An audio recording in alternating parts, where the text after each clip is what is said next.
Time pass करने वाले घूमने वालों के साथ मत रहो और बाकी की चीजें हम डिस्कस करेंगे सर कि कैसे पैसे कमाएंगे, उसके बाद इन्वेस्ट करेंगे। Thank you. प्लीज अब आपने एक नाम तो सुना होगा, एमबीए चाय वाला। तो उसके को-फाउंडर है मिस्टर विवेक। अभी क्या इन्होंने 10th क्लियर किया, उसके बाद पढ़ाई छोड़ दिया और आज ये इंडिया का एक बहुत बड़ा पार्ट संभालते हैं एमबीए चाय वाले का, जो पूरा बिजनेस है यही देखते हैं। और साथ में इन्होंने साथ संस्कृत में ज्ञान लिया है, तो मैं भी शायद वो आएंगे तो मेरी आवाज दब जाएगी। Please Vivek, please come.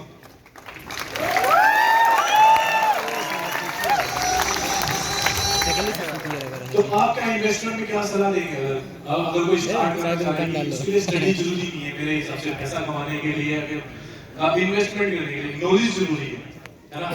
तो आप कैसे इसको एक्सप्लेन करेंगे कि ये जो सफर था जियो से करोड़ों तक का, ये कैसा रहा? सबसे पहला इन्वेस्टमेंट तो हम शिक्षा पे करेंगे, वक्त है बदलाव का। पहले शिक्षा पे इन्वेस्टमेंट करते हैं, उसके बाद बिजनेस में करेंगे। सबसे पहला इन्वेस्टमेंट अगर आपको कहीं करना हो तो शिक्षा पे करना, क्योंकि जिस व्यक्ति के पास शिक्षा अच्छी होती है उसका इन्वेस्टमेंट भी अच्छी जगह होता है।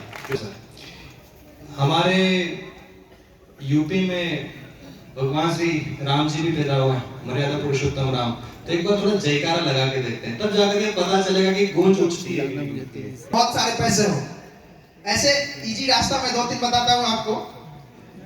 अगर जिसने शादी नहीं किया है, अगर वो किसी अमीर लड़के या लड़की से शादी कर लेता है, वो रातों रात करोड़पति बन जाता है। तो तुमने देखी ये आइडिया मेरे दिमाग में पहले आता था। सर बाकी बहुत सारे बातें जो मैं आपसे इसका आंसर जानना चाहूंगा, कैसे हम लोग इसको कर सकते हैं। जी मैं बताना चाहूंगा कि भैया व्यक्ति पैसा वही कमा सकता है जिसने बहुत ताने सुने हो। कौन सहमत है इस बात से? जब तक घर के ताने नहीं पड़ते तब तक कोई पैसा नहीं कमाता। जब गाड़ी मांगने जाओ और सामने वाला मना कर दे, तब वो किक मिलती है कि एक दिन तेरे से बड़ी गाड़ी ला करके खड़ी करूंगा, तब आदमी पैसा कमाता है। अतीत सिखाता है सर कि पैसा कैसे कमाया जाता है। आपके घर की परिस्थिति बताती है कि पैसा कैसे कमाया जाता है। इन्वेस्टमेंट आपको तब पता चल जाता है जब आपको पता हो कि मेरे पास 100 रुपए ही हैं और इसको कहां लगाना है। तब आप 10 लोगों से सलाह पूछते हो और उसमें मैं आपको एक बहुत अच्छा आंसर देता हूं कि प्रश्न पूछने वाला आदमी कुछ समय के लिए मूर्ख होता है और नहीं पूछने वाला आजीवन। तो सदैव प्रश्न पूछो। आपके पास 100 रुपए, तो 100 लोगों से पूछो कि कहां लगाओ। उस 100 में से 10 को फिल्टर करो, 10 में से 1 को फिल्टर करो, क्योंकि आप इतने लोगों से मिल जाओगे, आपको पता चल जाएगा बॉडी लैंग्वेज देख करके, आइडिया को सुन करके कि पैसा कहां लगाया जाता है। ये शायद एमबीए चावला ने आज तक किया है और आज मैं आपके सामने बैठा हूं। Next question. जल्दी करना है यार। सर नमस्ते। मैं एक कहना चाहता हूँ कि जो आदमी कर्ज में डूबा हो तो वो आदमी कैसे इन्वेस्टमेंट कर सकता है? मेरे हिसाब से फाइनेंस के लोग ज्यादा अच्छे से देंगे। अनुष्का। मेरा नाम योगेश जी। योगेश जी, सबसे पहले तो वो कर्ज कौन सा है? अगर आपका होम लोन है या फिर कोई लोअर इंटरेस्ट पे 6, 7, 8, 9% पे जो लोन है, वो शायद आप फिर भी रख सकते हैं।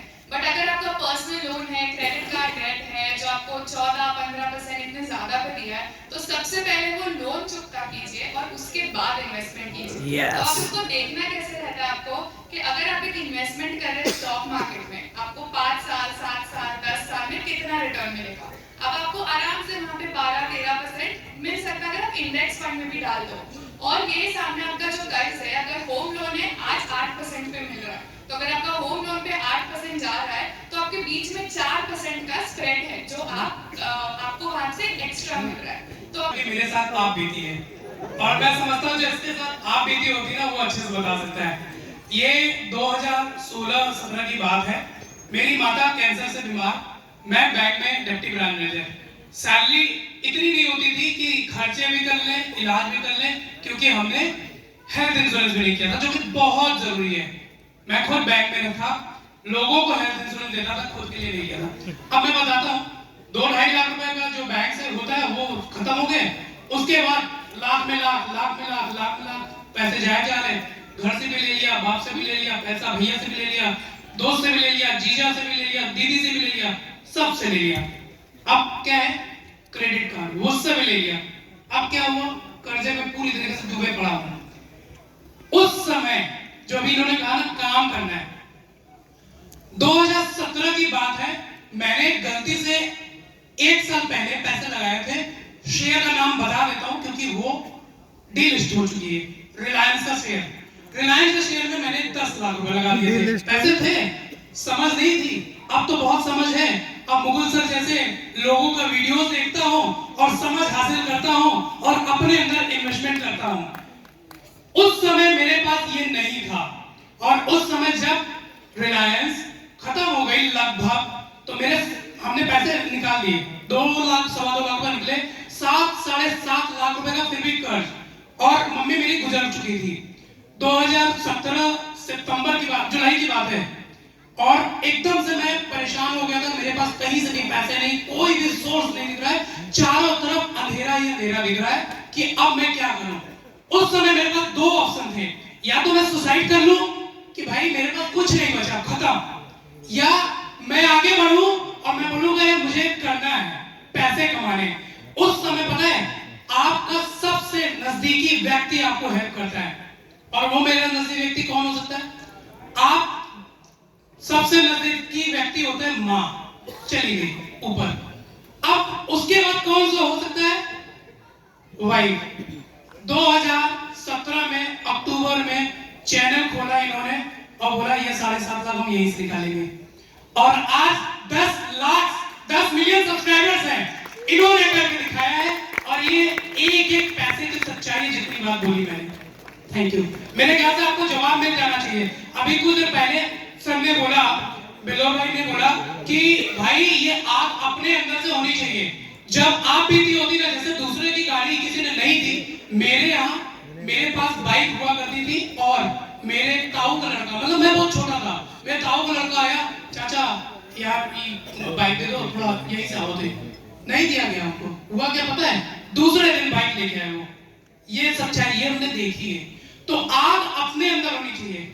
और एक बात बताता हूँ, इन्हीं से मेरी वाइफ से ये बोला गया, मेरी सगी सिस्टर ने ये बोला, भाभी आप कुछ नहीं कर पाओगे लाइफ में, आग लग गई, ऐसी तैसी। क्यों नहीं कर पाओगे? कोई चीज नामुमकिन है? कोई चीज नामुमकिन है?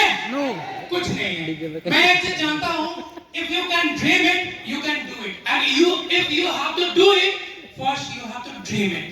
Thank you.